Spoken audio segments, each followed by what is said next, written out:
ምዕራፍ 32 ኢዮብም ራሱን ጻድቅ አድርጎ ነበርና እነዚያ ሦስቱ ሰዎች መመለስን ተዉ።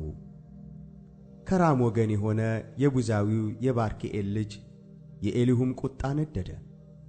ከእግዚአብሔር ይልቅ ራሱን ጻድቅ አድርጎ ነበርና ኢዮብን ተቈጣው። ደግሞም በኢዮብ ፈረዱበት እንጂ የሚገባ መልስ ስላላገኙ በሦስቱ ባልንጀሮቹ ላይ ተቈጣ። ኤሊሁ ግን ከእርሱ ይልቅ ሽማግሌዎች ነበሩና ከኢዮብ ጋር መናገርን ጠብቆ ነበር። ኤሊሁም በእነዚህ በሦስቱ ሰዎች አፍ መልስ እንደሌለ ባየ ጊዜ ቁጣው ነደደ። የቡዛዊው የባርክኤል ልጅ ኤሊሁም ተናገረ፣ እንዲህም አለ፦ እኔ በዕድሜ ታናሽ ነኝ፣ እናንተ ግን ሽማግሌዎች ናችሁ። ስለዚህም ሰጋሁ፣ ዕውቀቴን እገልጥላችሁ ዘንድ ፈራሁ። እንደዚህም አልሁ፣ ዓመታት በተናገሩ ነበር፣ የዓመታትም ብዛት ጥበብን ባስተማረች ነበር።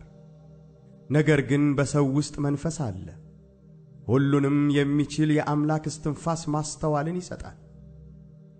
በዕድሜ ያረጁ ጠቢባን አይደሉም፣ ሽማግሌዎችም ፍርድን አያስተውሉም። ስለዚህም ስሙኝ፣ እኔ ደግሞ ዕውቀቴን እገልጥላችኋለሁ አልሁ።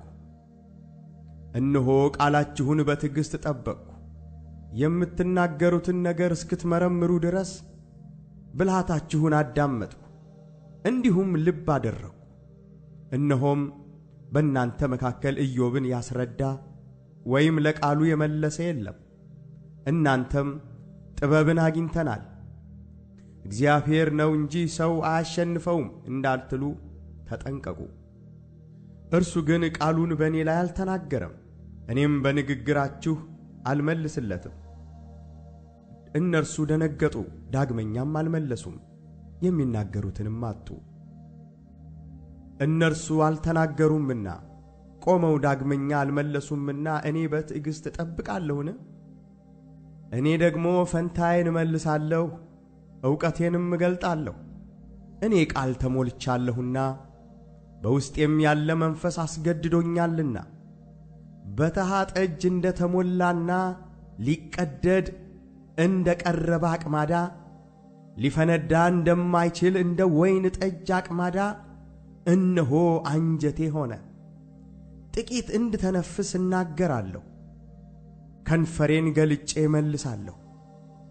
ለሰው ፊት ግን አላደላም፣ ሰውንም አላቈላምጥም፣ በማቈላመጥ እናገር ዘንድ አላውቅምና።